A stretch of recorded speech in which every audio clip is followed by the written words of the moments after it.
Breakdown Thursday. It's the Tiger Sports Live Breakdown Podcast brought to you by Crossbuck Construction Company. Now, here's your hosts, Scott Barrett and Brian Babcock. We are back for another Crossbuck Construction Breakdown after the biggest game, I think, in the league of the year. If you look at the matchup, now I think there'll be good games down the stretch, not just for Liberty, but I think this league. But I think this was the game. Patrick Henry traveled to Rex Lindgren Stadium, Kip Kern Field, and there's a lot to talk about because Liberty Center wins the game 35-6. We were all there. A beautiful night for football, youth football running on the field. Hordes and hordes of youth football players, over 180 of them. If there are people out there that think this train ends anytime soon, you might want to go on Sundays and check that deal out there. 85 kids plus. I was just there. There's just kids running everywhere. I mean, have you ever seen the pageantry and the there's excitement? 5 fields going, and I don't even know which one to watch. If you're a football guy, and you say, "Well, I'm watching the game on Friday, and then I got a game on Saturday, then I'll watch my NFL team," but wait, I think I want to go see what Liberty Center might be cooking up in the back room and the youth football program. Yeah, it's all impressive. kinds of momentum. Yep. Zeb Orr, Rex Miller. I mean, they're just, Brian Perry, just line them up. Todd Spangler, just a great organization. To give that one moment before we get into the PH, I wish these struggling high school programs, the Bryans, the Swantons, some of these guys, the Wassians, would come over Yes. and say, what's going on? Instead of assuming, and this is a joke, but steroids and transfers and all that silliness that people sometimes like to talk about, because none of it's true. Fake news. The transfer stuff, get a VOAG program, Napoleon figured out. But the rest of it, it really comes down to corporately built football, starting in pre-K. Yep. Elite, retention-based, fundamental, fun junior high people. A freshman just came back from a freshman game. So those kids are sticking because they're enjoying playing with their same teammates, and they're getting a taste of the varsity culture. Right. So why would you not want to understand what's going on? We love talking about Marion Local and the MAC, and we love talking about those. Good football. Let's talk about why they're successful. Where are these people, Jigs? Yeah. Why aren't they here going, listen, man, you got something here. It's different. Yes. And we're doing something completely different at youth, which I think starts the whole thing. But we're just here kind of quietly, little cottage industry, doing our own thing. Yeah. And talk about what you're seeing in that youth and how that kind of translates a little bit. Well, I think I actually talked to Zeb a little bit on Sunday, and he mentioned, he's like, we could bring people over, set it up, give them the whole playbook. Sure. We want to do that. We want to do that. And I don't think it would matter because there is so much of a community buy-in, parent buy-in. You see all the coaches that are donating their time up there. I mean, there's 3-4 coaches per team up there on Sundays. And there's how many teams? I mean, I think the first and second, there's probably 4 teams. Third and fourth, there's probably 4 teams. Right. And then you just go right down the line. So how many people are donating their time to this thing to make it successful? I think that's a big part of it. Obviously, Zeb, and I don't know who all does the back end things, but you got to have some people that head it up, structure it. And man, it is a well-oiled machine up there. It gets the kids excited. We're not giving it to the best player every single time. Let or the him biggest score. player or the superstar. No, we're not doing it. No. If you have a dominant player, that kid, he might touch it 1 or 2 times, then he's going to go to the line because we don't want him stiff-arming and running people over and scoring 9 touchdowns. That doesn't do anything for anybody. We know you're good. That's great.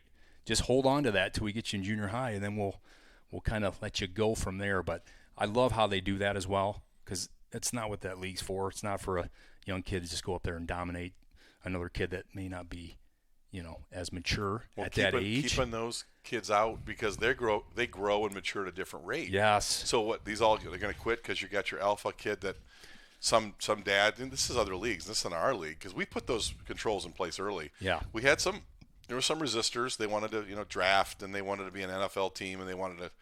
That was kind of a carryover from the last deal, but the early stuff with Kurt Davis and some of those guys had it right. fun and enjoyable, and then it kind of got into an area where some rogue people got involved, and this is not that. Right. And I also think it's an event. Grandparents and aunts and uncles, and Yeah. it's only an hour and a half or less, man. It's like go to church, you grab a little lunch or not, because they got food trucks and all kinds of things up there, Yep. and then you're done. Like you get your hour and you support everybody, your nieces and nephews, and I just think that it's an event that, and then when you're there and you're not used to seeing it. I remember Skinny Miller when he brought his kids over because they didn't have that flag early.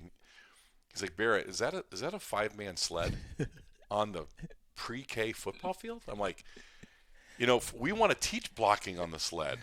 They hit the sled, they drive the sled, the old Rex Lindgren deal, the old Vince Lombardi stuff, and then we give them a hand shield. And they're like, why are these kids with hand shields? Well, first of all, they can protect themselves if they're afraid. Yeah. But you can block. Right. You can kind of give them a taste of being physical, just a little bit. Yeah. If we see some kid trucking some kid, okay, big fella, put him in the secondary, right? And again, I think there were times in the early segments of this where some of the dads wanted their kids to really shine, and linebackers and quarterbacks on that. We rotate them through. Yes. And at the end of the day, everybody's touching the ball. And the kids like that. That's right. Maybe not the superstar as a fourth grader. He'd like to be Earl Campbell or whatever, but the rest of everybody likes that. Yeah. And it keeps them out. Retention, fundamentals, fun, keep it convenient, keep it affordable, and let them not have to be a 4-season player. We're not registering kids for football in summer and fall and winter, and we're indoor, and we're just doing the opposite of that. We're doing less. Yeah. And I think it just keeps the kids. The worst day of their football lives is that Sunday jamboree, and when the whistle blows after it's over, and we're like, okay, everybody line up, get your uniforms, and you can't find them. We're like, where are these? They're not done yet. Right. Because you got to keep them hungry and happy.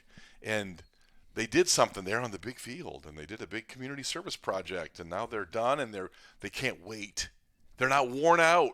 Some of these dip leagues start in July with tryouts. Yeah, silly. Just the dumbest stuff you've ever seen. Not here, and I think that's one of the many things. We all think KC's this and the team, and they're great. That's great. Right. But what the organization's done, I think, has gone top to bottom. Absolutely. With it. Yep. And kept them hungry and kept them out. And running on the field for PH. Oh, it's awesome. Did you see that? That was awesome. If I'm Bill Inseman and I'm over there going, what? Oh, they got 99 kids running on the field? Like what? And you got Spike up there talking about hordes of football players? That's awesome. Anyway, just a shout out to all the volunteers and food trucks and the organizers. Yeah, that's great. Parents.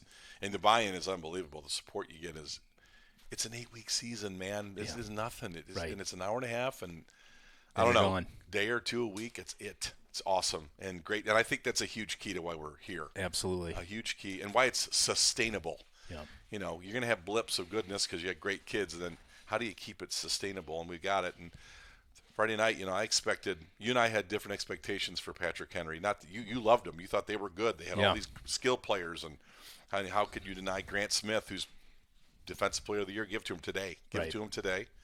But Liberty kind of just, it wasn't like the prettiest thing. It wasn't the most dominant thing. It was this constant pressure, whether it was the early interception that we got from JT Oldcrew, which a great play, individual play that we got from Garrison Cruz. Perfect zones, perfect. Just, you look at that film and Gary's right in the head right there. Then the leaping ability. I mean, oh boy. And then you got then we got snipers are playing so well. We keep talking about that. So it wasn't like, of course, we'll talk about it in a second. That's kind of been my thought about the game upon reflection, but PH just didn't have a lot of answers for that. No. Once they couldn't run the football, and Reed Krieger was gone, their threat vertically down, they didn't have a lot left to do. Yeah. And so I just kind of felt like Liberty Center just didn't stop. And some of this didn't look great, and a little this not effective there. PH's defense, give them credit, good. Yeah. But we were really that much better. We were 4 touchdowns better than that football team. Yes, I think that. We talked about it a lot. If a team cannot establish the run game against Liberty and have some balance, it's just going to be a tall task because our defense is just so good at every single level.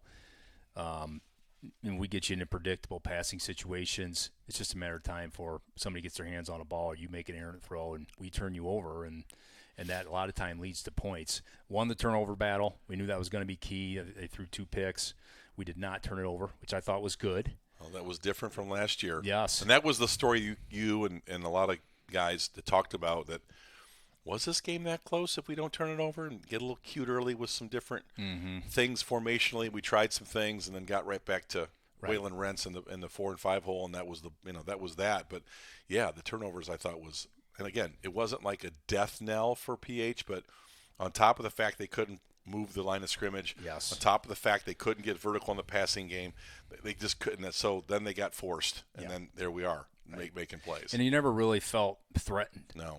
Like they had the one big pass, over the top. Honestly, Foster was right there. Played it really well. Kid made a nice catch. But other than that, there was really no big play.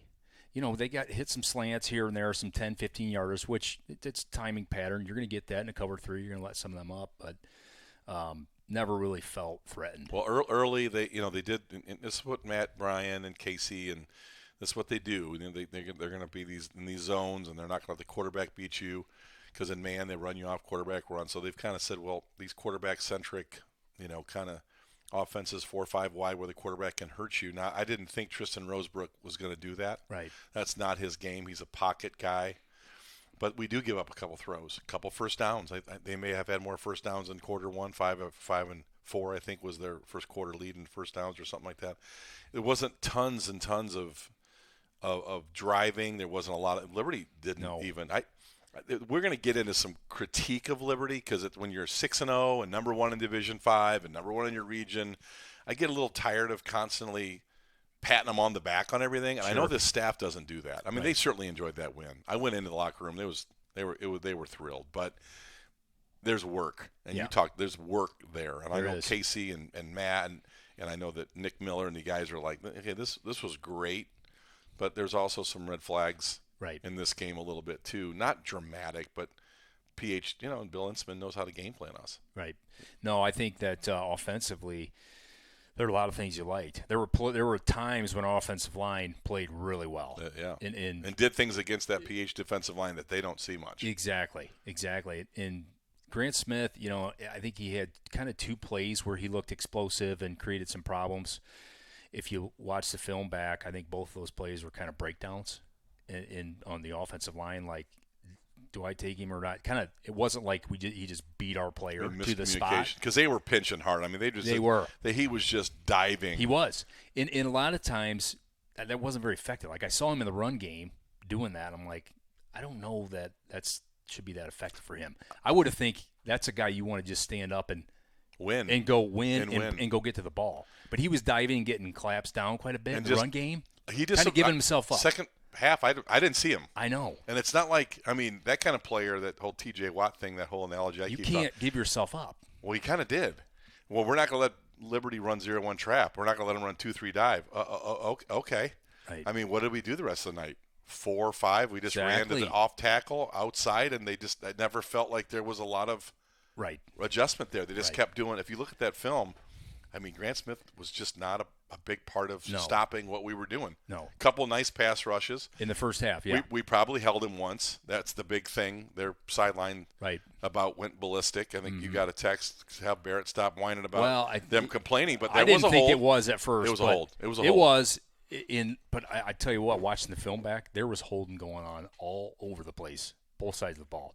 I mean, I see, Patrick Henry's on his tackles, both hands around the bag, bear hugging. So I'm okay with not having calls. Well, as long as they're both ways. And I thought they were pretty consistent. That was a touchdown play. It was. And that was going to be the big moment where they were going to maybe turn us over or maybe do something big, and that was his big moment. And he only had a couple of them. He also had one where he almost created a fumble. Yes, right. And that did not happen. That was a breakdown there, right. I think. So I went into this game thinking they can throw it. I think Reed Krieger's a problem, and I think Grant Smith's a major problem. Reed didn't play. Tristan had his yardage, 202 yards. And Grant Smith, he didn't get loose for a bunch of sacks and a bunch of turnovers and a bunch of fantastic plays. They put him inside half the time. Right. And didn't even play him off tackle. Like, I don't listen. You can't listen. Their defensive staff and Patrick Henry's defensive people have been fabulous against us. Yep. But this one was a little puzzling because I really felt like Smith wasn't a big part of it. I wonder if they were afraid to move him outside because you had Weimer and you had Bachman, and they just thought they could win better inside. I don't really know, because I thought Kellen Weimer played. I mean, the one-on-one matchups that he did have, he was kind of erased him. Well, somebody said that Grant was really getting the best. Yeah, of I it. didn't. Did you watch the film? I mean, the one play on the hold was like he was shaded inside, right. And it was like he had to come all the way back in. So I'm not saying he was beat on that play. I kind of either they were thinking Grant Smith was just going to stop 0-1 middle part, that inside run, or maybe they were saying Kellen Weimer might just neutralize Grant. Yeah, like we got to stay. I think that's what they did. I think you're right. And oh, by the way, Sawyer Bachman, I got on the field after the game to say hi to Baxter. I don't like to do the field much because we're wrapping up, and that's a big dude. I mean, I'm going to tell you right now. I'm telling you right now, Sawyer Bachman is on the verge of being a breakout star. Yeah. I mean, he is. His brother was just one of the all-time greats. Different body type. Yeah, and this dude just looks. He looks like Kellen out there. I mean, he looks like another. Could you imagine Kellen and him and what? People say all these every year. Isn't it the same thing? Well, next year, what are we going to do? Sawyer Bachman, we're going to do that. What are we going to do without Max Walker? I mean, listen, Max Walker is an all-state player, but this is another reload because I just walked away from thinking Sawyer Bachman is just going to, and he's good now. But how good is that dude going to be as a junior and senior? For sure, both offensively and defensively, because he's giving you a lot of good snaps on offense right now. Going back to the offense, I thought the offensive line, now if Nick were here, he's going to critique a lot, but I thought they played pretty well. They did. I thought they played pretty well. They did.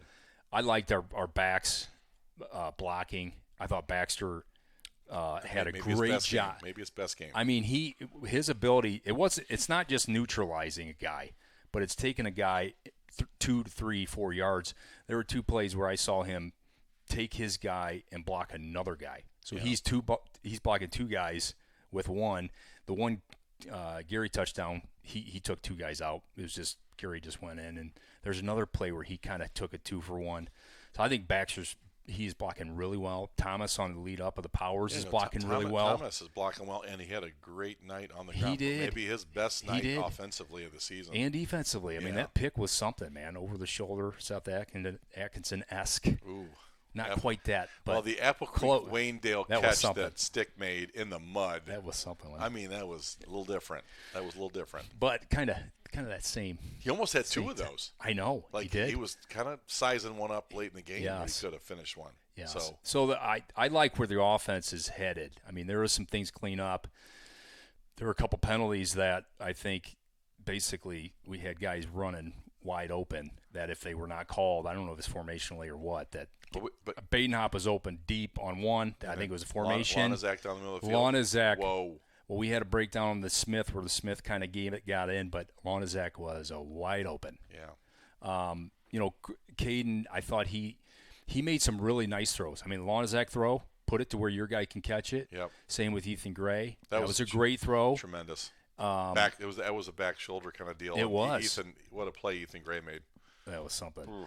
But a couple of them crossing routes, I think he'd like to have a couple of them back. For sure. But those are tough. He's kind of going away from the strong arm, having to come back and throw across his body.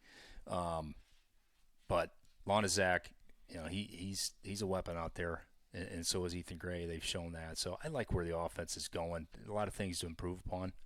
It wasn't perfect. I mean, I think there's missed blocks and a few breakdowns that if they were done the right way, that game we could have put 2 more touchdowns up pretty easy. I don't know that we're ever gonna, unless you're in there and you're with them in the preseason. This is pretty highly technical stuff they're talking about. Very. When Nick gets in here, he's like, "Oh, you and Jake, you know some stuff, but we don't know. No, the stuff, the adjustments they're making, the check with me's. I saw a lot of pointing, like you and me. This is a 87 or whatever they call it, where tight end tackle double. I mean, they're doing that stuff all the time. If Right. you're watching Nick, he's right there. He's watching it, and so's Howe and Spangler and Ryan Miller. I mean, this podcast is about talking about surface, maybe slightly the epi surface, but there's more, and none of them are ever happy. Right. Like he's like, call him on the phone, what do you think, or a text, and they're like, yeah, it was good, it was good, because they're not. And Casey always says this, we're playing to win state championships, Yeah. so we got to do this to do that. This is PH was just we had to do this, we had to do these things. That's the standard. Yeah. And I hate to quote Mike Tomlin because I'm a Steeler fan, but I'm not a big Mike Tomlin fan. But the standard now has become kind of the standard here, and anything less than that, there's a lot left on the table. So 35-6 over an undefeated. I think they're one in their region, like you said. I made a comment that they were one in the state, but they're not in 7. They were 9 or I don't know what they were. 7, okay, 7th. Pretty good. Thank you, Mark, for that. But I missed that one. But I mean, pretty good. Yep. Pretty good. And you watched them on film, and you saw a lot of skilled guys, and they did run the ball. Now, you and I would say, maybe Nick would say, maybe guys that are savants who are smarter than us might say, well, they have lots of yards, but you didn't see sustained, like against Columbus Grove. They had struggled a little bit. There were some struggles. Wasion gave them some fits and different things, but Tonora kind of gave us a little bit of a fit. But week 1, a lot different than this 35-6 big win. Lots of standouts. I will say, Caden Kreinbrink has been really, really good. He has kind of changed the way we think of Liberty Center quarterbacks to a degree because he has just got such a strong arm. He makes some throws that you haven't seen around here in a long time. You played quarterback here, and Scotty Overmeyer played quarterback, and Tim Myers played quarterback, and Torrey Strock played. I mean, there's a lot of guys that played a quarterback here. Yeah. Rex Miller played some quarterback here. Brian Babcock, Brian Brown, and his cousin, the Tip Lady Boy. We can go down and talk about all these quarterbacks, all these years. I don't know that I've seen a guy that stands in a pocket with that arm strength, with no fear.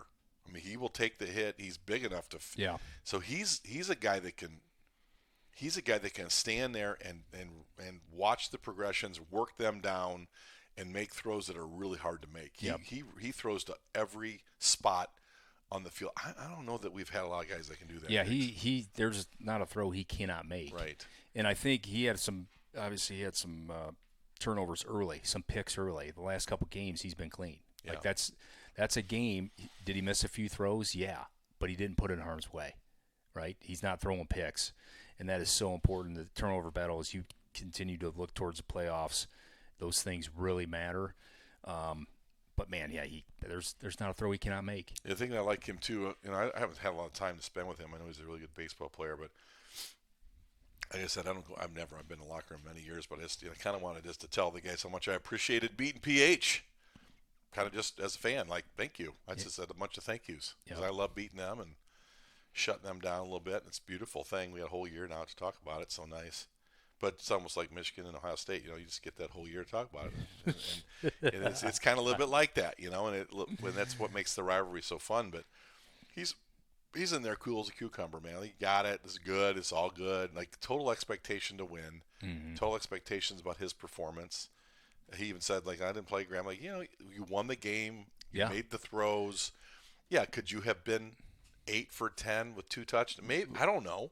But I mean, this was not a guy that's overinvested in this game. Meaning, my gosh, we just won the world. He knows that there are bigger. So the maturity, the competitive maturity, I think that he shows, and I like him in the pocket. And he missed some throws. I think he missed a couple balls he'd like back for sure.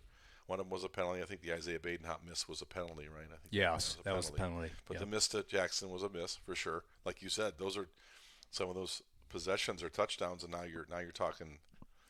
Maybe not 62-0 like you saw a couple years ago, but you're talking bigger, much bigger. And you kind of felt that a little bit. I did not. I felt PH was going to be good enough to throw those little routes, keep moving chains, running that. Like Otsego first quarter, I just kept thinking that. But you were like, well, our defense. I mean, our defense is playing really well. Yeah. I mean, Cifuentes from the center. I mean, he is an automatic double team. And sometimes he's fighting through, and he was fighting through double teams a lot of times in that game and making plays.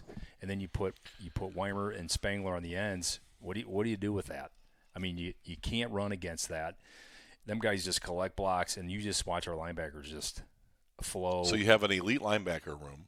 You really do. You got a Oh, D1. it's elite. Got a D1 player in Garrison Cruz. I don't know how you slice it. D1 football player. He was dominant. That was his best game I've ever seen. And Max Walker doesn't stop. Yep. Anything that's coming in within his shoulder pads, that's stopped. And then you got maybe the best athlete. I mean, I don't know that he's not a better. I mean, I don't know that Jackson Lonazak Just straight all up around, athletic, not better. He's maybe not a better D. I mean, I'm just saying when you watch him, Oh, Jackson yeah, had a big game, and he's a stud. Yeah. he's an absolute monster. Yeah. And Baxter Barrett can't even get 10 snaps, and he's a pretty good football player. Yeah. In there. Right. So you got 4 dudes, 3 in particular, that these linemen, this Hunter Spangler, who's been so good all year long, both sides of the ball. You don't give MVPs, do all those things, but boy, Hunter Spangler, wow, I just love watching him play. So good, so smart. But, man, if you don't like Logan Cifuentes by now, if you are not paying a bit of attention to this football team, Logan Cifuentes is having one hell of a year. Yeah, Holy cow. What a year that guy's having. And it's not just run stuff and can't move him. Like, he's running down. He had some open field tackles. You see him get to the numbers? There was a little like a little swing pass that he got out on and just drilled the receiver. I mean, he was running 25 yards to make the tackle. When you watch anybody that can turn on LC Tiger Sports Live, or you get to turn on Huddle, and ball, touchdown, Gary, Thomas, this is all great. Just take a minute and watch 62. Rewind it. Yeah, rewind. Just don't look at Kellen Weimer. It's hard not to. He's really good. Hard not to watch Max. Hard not to watch Sonnenberg because your eyeballs go to these players.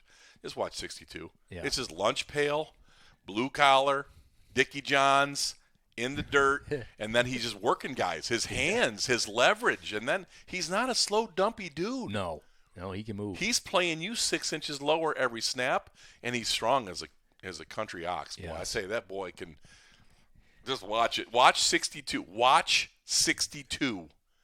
Just take a minute. Get a peanut butter and jelly bologna sandwich, extra thick cut, and watch 62 go to work. And we're having some fun here, but tell me I'm wrong. Tell me I'm wrong. He has been really good. He has been really good.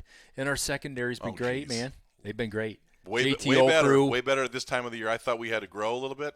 Yeah, he's playing really well. Isaac Orth had a great game. He does. He has really answered coming back from the injury, but he played so well early. I just thought his great game at Seago. He was and you talked about it, snipers, and they were him and Smith. Right. Fabulous. Yep. Fabulous. I think Sonnenberg, he got knocked out a little bit earlier. He did. He didn't game. play the second half. I think he got banged up, but he was playing good before that. And our corners have been solid, man. Ethan Gray on top of these deep routes. Same with Isaiah Badenhop. And then you bring in Ty Jackson. You bring in Foster has played very good. And there's just no drop-off. So really impressed with secondary, too. We're not giving up any deep balls. That was kind of a thought earlier in the season. We saw Perkins kind of get us deep, and we're like, ooh, man, is that going to be a problem? Well, it's not a problem. These guys are all over these deep routes, and we're not giving up big plays. We're just not giving up big plays from any level. Pass game, you got to love our linebackers, the way they get in their routes. We saw Gary with that first. That is but they're underrated. All doing it. They're all doing it. They are. Doing it. They're. It's not just getting your zone. It's looking up routes and then back to quarterback and making plays on the ball. This defense is, man, it's playing really, really well. 4 or 5 plays every game. When I go home, I grab a sandwich and sitting around. I'm like, what were the plays that really jumped at me? PH was driving and Jackson Lonazak ended that. His sack. Yeah, that sack was sweet. And he's running. He's 10 yards from the quarterback, and he's creeping. And all of a sudden, he shoots him out of a gun, and then he is on top of. Tristan Rosebrook could do nothing but just curl up and get on the ground. Yep. That's how fast Jackson Lonazak. And Gary had one like that too. Just zero time. So you got those two guys that you can go and blitz off the edge. It is like, take your pick. When you go to state championship games, we've done the last 2. I've been doing this for a few years back, but the reason why we've lost those games, I think 22 South Range, they were just a bunch of dudes. They were nasty. Bad dudes. Yeah. They took us apart. But you go to these state final games, And they've got one player that we just don't have an answer. That we just don't have an answer for. And you can make the argument. And Trenton and Colton were phenomenal, and they were. But there's just one dude. You just can't. Yeah. What do you do with that dude? Right. Last year we had that dude, and Perry had that dude. Yep. I think we got that dude. Yeah. I don't know, and I'm not saying Kellen Weimer's not a dude too, because he absolutely is. Yeah. But he is a future dude. He may go to Ohio State and be a NFL player, and we got a dude like that. Like, you go to the field and 30, there he is, and everybody knows it, and he's doing it. Yeah. He's doing it all over you, offense, defense. He's got it. Well, He adds that. We don't get those players a lot. No. We got one right now. Yeah, he's running the ball really hard. Oh boy. I mean, he was and fast and hard, and there are guys that don't really want to tackle him. No. Week in and week out. Fake like WWF, like they get up to him and they kind of like, I mean, seriously, tell me where are you gonna hit him? You take him high. He had a kid on his back on that touchdown where they disposed of the hold, where a kid jumped on his back like this. I saw. I mean, and Gary just kind of was like this. Kid falls off and just kind of he scores. Him, spilled him the whole body. He has all of his weight is on his back, and Gary goes, "It's touchdown." I mean, that was the best game I've seen him play. I mean, he was very dominant. Defense and offense. Yeah, he was. And he breaking tackles. 10 tackles. And boy, that was running. a motivated game for him, and he looked nasty. Well, I mean, we can go back, and I mean, there's just a billion awesome fullbacks. There's just a billion of them. And I'm not saying I don't know if he's in Troy Westover. I don't know what he is. But somebody said to me, Barrett, just take it all away, 6-0, whatever we are. Let's treat him like Rex treated the fullback and let him get it 30 times. We're not going to do it. Casey's just not going to do that. Right. Casey's going to distribute the ball. He's going to give these guys. He's not going. What Rex Linger gets in there, and of course, this is just speculation. Give the ball 30 times to number 30. What do you got? What do you got there? Seriously, what do you got? I know. I don't. You've given the ball to Eric Weimer a bunch, and right. you know what that was like, and he was real good. Yeah. You give the ball 30 times to him. What do you got? What do you got? Just complete annihilation and destruction. 300 yards a game. I know. Tell me he couldn't go to Central Catholic right now and be their starting. Yes. What do they call tailback or whatever? Right. He could do it, and I'm not saying. I'm just saying. Yeah. This guy.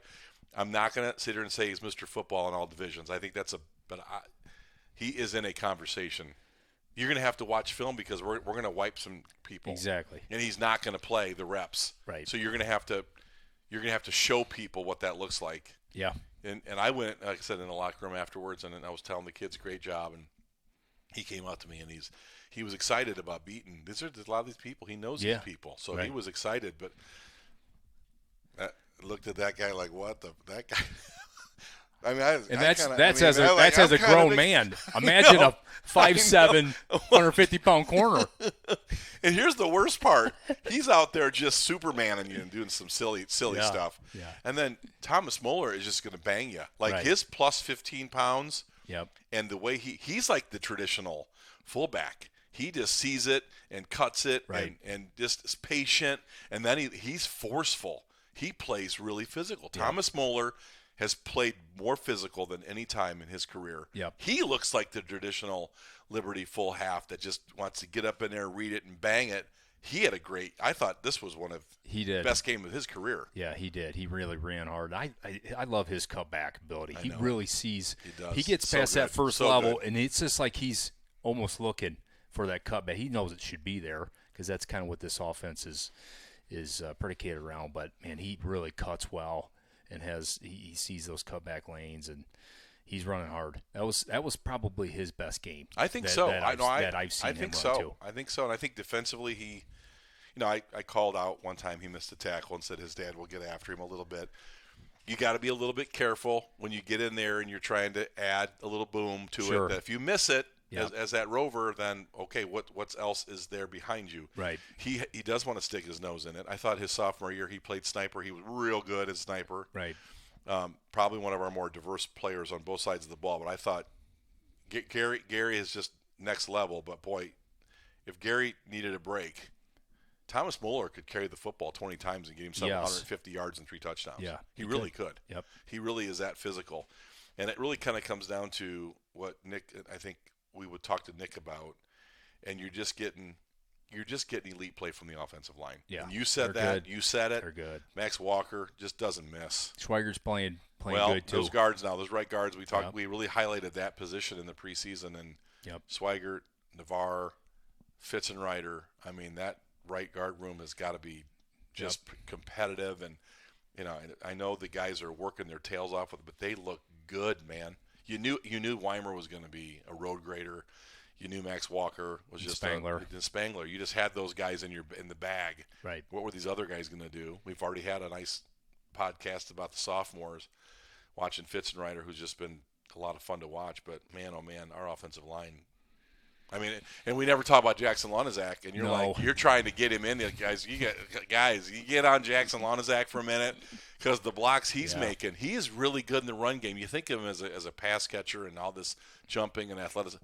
He is a very physical point of attack tight end run blocker. Well, kind of how I mentioned Baxter, where Baxter's not just hitting an edge, but he's driving guys. That's what Lonizak does too. He'll come down on a guy and take him 2-3 yards into somebody else and block someone else with his initial block, and that's not easy to do, man. I mean, that his job is basically to set that edge, but he's driving with that. So I just love across the board the expectation has been set to do your job and do it at the highest level, and if you're not, you're going to get called out by the coaching staff, and it's going to get corrected. And I think that's why you just continue to see excellence from all these positions. There's not one position on this field where you look at it and you say, man, that's not very good. It's a weak spot. Maybe a weak spot. There's not. Name it. There's not. Sawyer Bachman, Punting, oh, no. kickoff, extra points, offense, defense. It's just coverage, solid across the board. Coverage return teams have been very good. Caden Greinbrink, almost 50 yards in punting average. Yeah, I mean, he's just got a 48-5. Yeah. And that one would have been about a 65, but it just barely trickled in the end zone. And then you talked about it with Spike in the pregame. These kickoffs, going 80 yards is different than going 65. That 15 yards is huge. All the difference. It's a first down, sometimes 2 first downs. Let's wrap up this segment because we could talk about this game a long time. But and Mark's going, well, we kind of have already. These guys. These opposing return teams want nothing. Oh, I just have to believe when the coaching staff gets the film Saturday morning before the kids get in and they watch some of that film, they're going, I don't want anything to do with 57 or 4 right. or 40. These guys, because you watch these guys, I mean, I do have to watch Baxter. They got 1 and 2 dudes on these guys. Like that guy – 57 is a guy. 40 is a guy. Yeah. 4 is a guy. 4 is a guy. Yeah. So they're trying to assign these like layered blocking guys and then you get all these other guys free that they're just as really. I mean, do you think? I think they do that because where was PH in the return game? And I was expecting we're going to see some of their athletes here. I know. And they could have done it. They could have returned the ball. Cal Schroeder. Yes. He's probably their best player. He had at least 2 where he could have picked up. Where was Cal Schroeder? I'm not saying it hit short. This hit short and it was bouncing around before it went in the end zone. So I think he got some physicality early and was like, I'm not sure that I want to deal with that because he was not interested in doing it, and he didn't touch the ball much. He didn't touch the ball. He got probably 3 or 4 carries. That's it. Oh yeah, 1 return, 17. Yeah, we expected. I kind of thought that might be where they get some. I know. Well, they have some. They have against some teams. They have. I did think Kiefer Holloway played exceptionally well. Yeah. He had a bunch of tackles, a bunch of catches. He was an impact in this game. Yep. I do think, however, we didn't see, the kind of impact from Cal I thought we would. I mean, you saw him in these other games. He's running. He's throwing the ball. Yeah. He's doing all kinds of things on offense. He didn't. I didn't see much of him. I go down their roster here. Like we already covered Grant Smith. I mean, he's a defensive player of the year. Just give it to him. But I didn't see a lot of Adrian Delgado, their senior tackle. I didn't see a whole lot of Jude or Judd Hudson. No. These are all league players. They are. When you watch them play against these Wassians and They are dominating Yep. people. Yep. I just didn't. No. I think we. That's where we played really well. We may not have gained 500 yards. We may not have been perfect, but man, we took their best players. They kind of didn't. They weren't really doing what they had been doing. Exactly. That's where you know the quality of play really happened. You know, we're talking statistically. You know, guys with zero tackles that had been piling them up. Yep. I would make reference. Jake Bosselman, a 6'1", 181-pound junior, early in this game showed. I think he got a negative play. He's super athletic. Yeah. But again, we circle these rosters, Jigs, and we're waiting for these players to. Yep. Didn't. And I think it was because of us. Yeah. I think Liberty did it to him. I think we did. Yeah, absolutely. I did like Tristan Rosebrock. I think he's going to be a good player. Oh yeah. You know, he's got a good arm and junior, and get some weight on him that'll a little be a bit. good game over there next year. Yeah, and you got Krieger coming back for a weapon, so you know that's a team that'll reload and be ready again next year. I think they had 14 yards on, or how much yards rushing? I mean, it was paltry. It disappeared. It was paltry. 17 yards on. 14 yards on 7. Yeah, I mean, wow. I mean, Mark giving us the numbers. I mean, I know when I was doing numbers in the game, I'm like, man, this running game. And you said it, like, boy, if they can't, they got to run. I mean, there's a little bit. I mean, just think of it as Little defense. You know, as a linebacker and as a secondary, I'm like, you know they're going to throw. You start jumping routes and you start playing faster to the ball. And if you're on a blitz, you know you don't got to even honor the run. Like, I think Grant Smith gets neutralized in that game because we're not stepping back and throwing it 30 times. We're running at him. He's diving. We're on top, and then he's neutralized. So that's kind of the difference there. Well, Got to have a running game. 35-6. I just, you know, I don't know. It just maybe we just took care of business, and maybe it wasn't a lot of flash.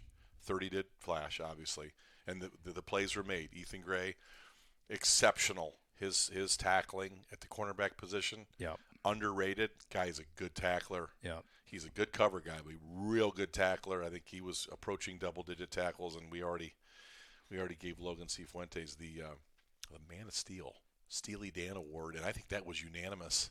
It was unanimous. And yes. the Canadian Mafia is texting me going, we are going berserk here. And I know Mark Bly was in Vegas at a wedding with 30, 40 people, and I mean, they were going berserk watching Kate. I mean, he sends me that Mark's in Vegas and part of a wedding party and enjoying that, and I get a text with like 8 minutes to go. He's like, I mean, just flat out said Logan Cifuentes. It wasn't a big Logan Cifuentes. Vote for him. Okay, boss, you got it. Very good. Let's wrap up the PH game. Liberty just did a number on him. I think, was that number 8 in a row? I keep missing that. Is that 8 in a row in case he's 8-1 or something against him? I mean, doing Bill Inseman, Hall of Famer, to get that, you know, and we're still like 35-19. I mean, Bill put it on us for a long time. So credit to the PH, but Liberty Center took care of him. Crossbuck Construction, Nate Leidy. We're going to take a little break and come back and preview the Evergreen game. Crossbuck Construction Company, providing exceptional quality for our clients for over 20 years. Call 419-966-9341 for details. Demolition. We handle the tough stuff so you don't have to. Our demolition service is all about safety and efficiency. Whether it's old concrete, asphalt, or structures, we've got the tools and the skills to clear the way for your new projects. Hauling services. You have debris? We'll take it away. Our hauling service with our dump trucks are ready to remove and transport materials from your site, making your construction or cleanup projects hassle-free. Residential concrete. Your home deserves the best. We provide top-notch concrete services for driveways, sidewalks, patios, and more. Expect a perfect finish every time, adding value and curb appeal to your home. Commercial concrete, strong foundations for your business. Our commercial concrete services are tailored for durability and precision. From large foundations to flat work, we ensure your commercial space stands on solid ground. Excavating and site prep, digging done right. Our excavating services are all about precision and care. Whether it's for foundations, landscaping, or drainage installations, we ensure your ground is prepared perfectly for what's next. Drainage solutions. Keep water away the right way. Our drainage solutions are designed to protect your property from water damage. We assess, Plan and implement effective drainage systems, ensuring long dryness. Here's some of our Crossbuck construction statistics: 55 years of experience, 1,216 yards of concrete poured, and over 3,000 tons of material moved. Call Crossbuck Construction at 419-966-9341 for details, or go to CrossbuckCO to get a free quote.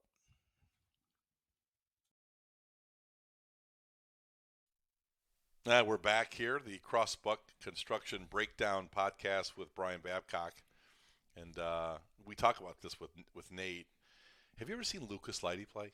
You ever watch that guy play? Yes, I watched some freshman film, and he's a mix it up spark plug, tough. It's like a little cowboy in there. He just tonight at the freshman game, just making plays, penetrating, getting excited. I mean, I don't know if he gets that, but Nate Lighty just did a big concrete job for me. We're thrilled with it, and for all your concrete needs, he does a lot more than concrete. He does some land clearing and all kinds of stuff. But Nate Lighty at Crossbuck, thank you for the support for this. It makes it fun. We get to look back at the PH win, which is never gets old, and then we get to preview the next week. And Jigs, this Evergreen team, their coach last year had these guys rolling, and he was the coach of the year in the league. And Evergreen, these are weird things for Liberty Center playing at Evergreen. We don't play well. Right. We just don't. Yeah. If Rex was sitting here, he'd like every time we go up there. Yep. Now there were years we blasted them. The Teakins, I think in the 80s, and then his son in the late 99s, or maybe it was early 2000s. He won some games there, 7-3. The Teakins got it going in the 80s. Dave Teakin was a good coach. I never can understand, other than the fact they don't have one singular community, one town like we do. They've got all these different little burgs, and it's just not one downtown area. I don't know if that's a big thing, but there's just small, tiny little burgs, So you wonder why, because it's a big school district. It is. They had nice facilities. They do. They've always had good athletes. They're good in track. Right. But last year they got it going, and they had a nice start to the season. Made the playoffs, lost to PH. That coach then went to Northview. Mm-hmm. I think he came to Evergreen via Northview and went back. And then this guy's started him out. Was it 4-0 or 5-0? Yeah. Had a 5-0 start at Evergreen. And you turn the film on, and they go no huddle, and they got a quarterback that's athletic and a bunch of skilled dudes. Yep. And they, this looks a little bit like Eastwood, a little bit. Mm-hmm. With an athletic quarterback that can run. He threatens the perimeter. Their offensive line does just enough to give him space to operate. Right. They're beating guys like Wasion.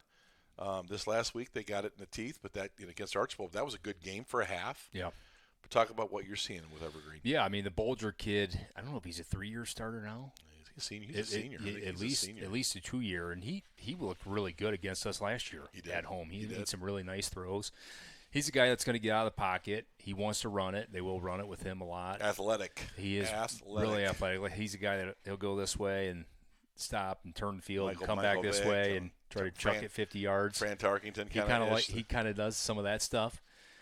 Their skill guys are really good. Experienced. I like the running back. Yes. He's a really fast kid. He can break some tackles. Really, all four of their receivers have shown something. So a lot of athletes. I think on offense, offensive line, they are big, but probably lack a push at times. So I think playing tall, and just kind of just playing. Yeah.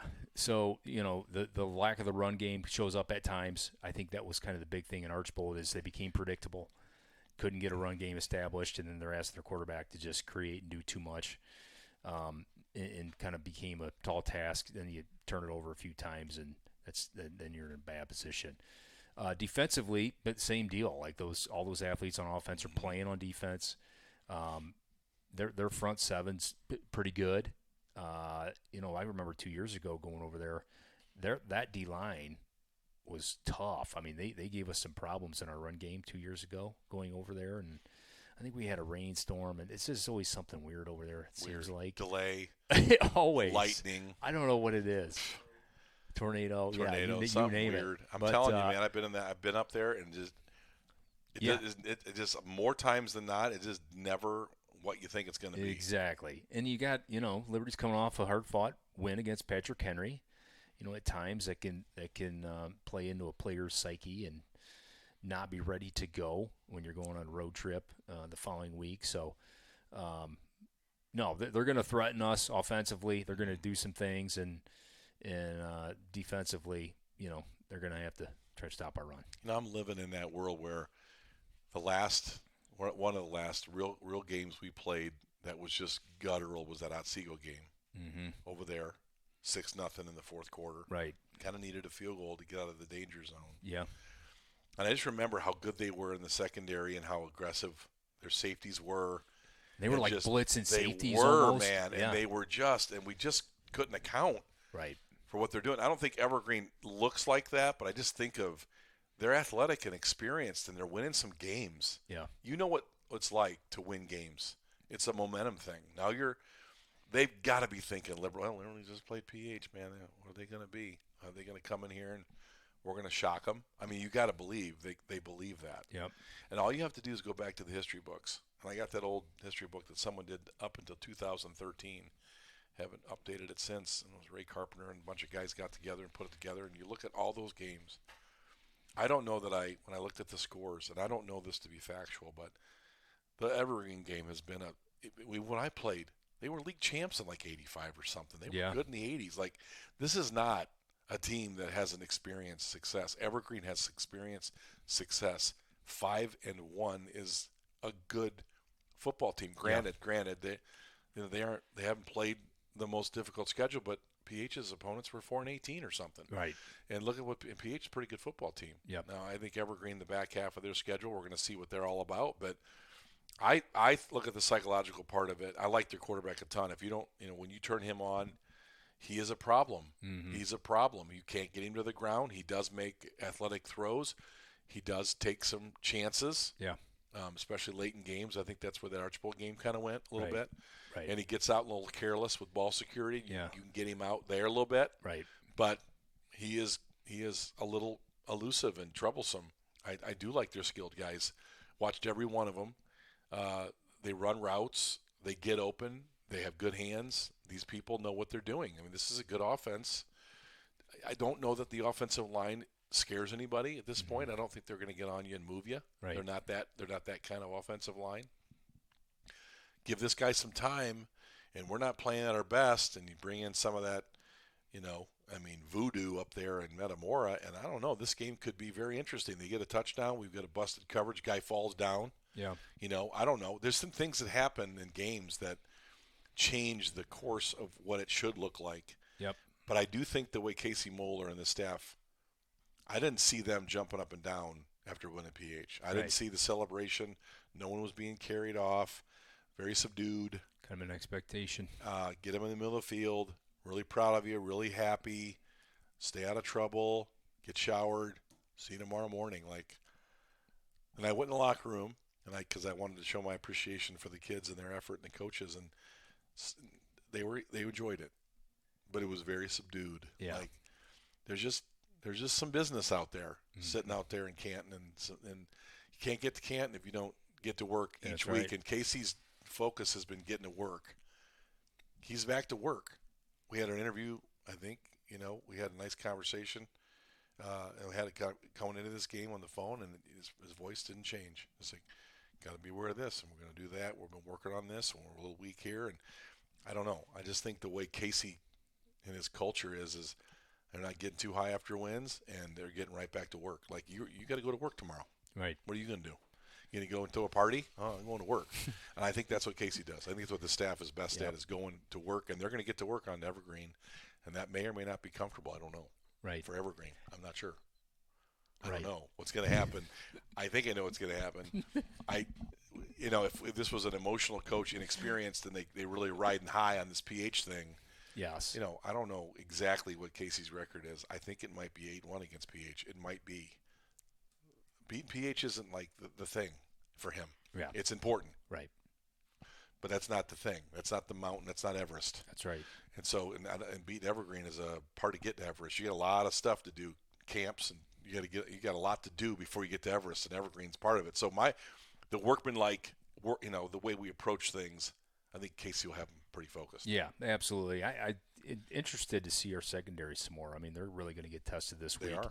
Bolger, he wants to chuck it deep. Oh, yeah. I mean, he really likes to just rear back, run around, and then just unleash that thing. So, corners, safeties, snipers are going to have to be on their games. They're going to have to tackle in space, too, because these guys can't go after the catch. So I think that's going to be a good test for our secondary this week. I think that we have a real chance to get on them and move them.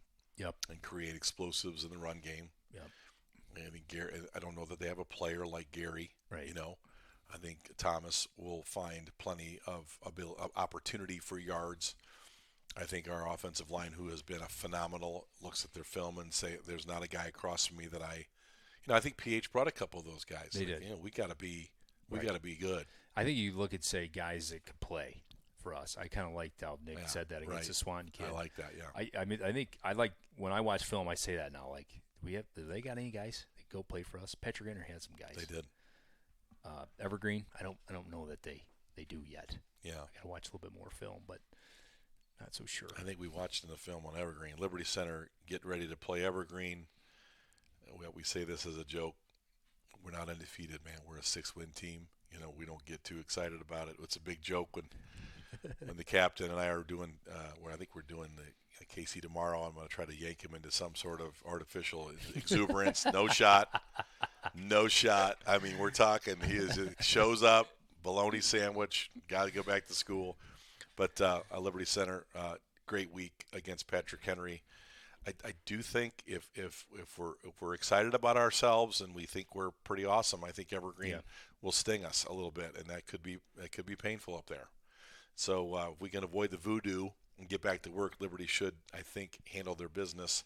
I would say the back end of the schedule, though, is not the worst thing in the world. And it's good. I am excited to see some of these young. If we get to that point in the game to watch really watching some of those quarterbacks and Max Perry, I like to see what Levi Howe can do, and I like to see what Jack Badenhop might be able to do. Sure. Some of these guys might get some snaps in this game. I'm anxious to see if Caden Kreinbrink. I think Casey's going to script out some throws he's going to have to make. And I'm hoping this week is a week that he gets real focused on being super efficient, because I think our offensive line's going to give him some time. They're going to game it up and junk it up. Yeah.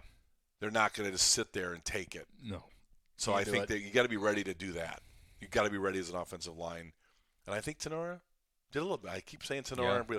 Barrett, Tenora's been weeks ago. Gosh, if I was a team preparing for Liberty, I'd have to look at that film a little bit. Absolutely. Right? Just that's the playbook. And I just think do it. And I think Tenora and Evergreen look a little similar. Yeah.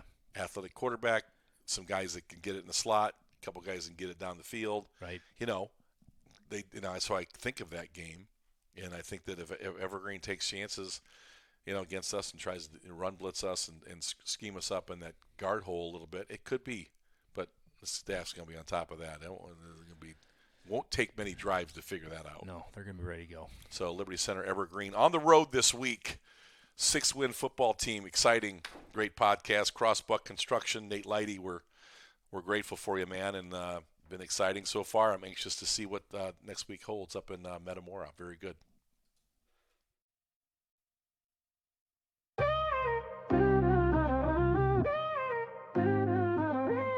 Liberty Center, Tigers hit the field. Orange and black, the power to wield. Claws out, fangs sharp, hearts full of pride. On this gridiron, we ain't trying to hide. Quarterback's got an arm like a cannon. Linebacker strike, you don't know what happened. Running back cuts, defenders in the rear. Fans in the stands roar loud and clear.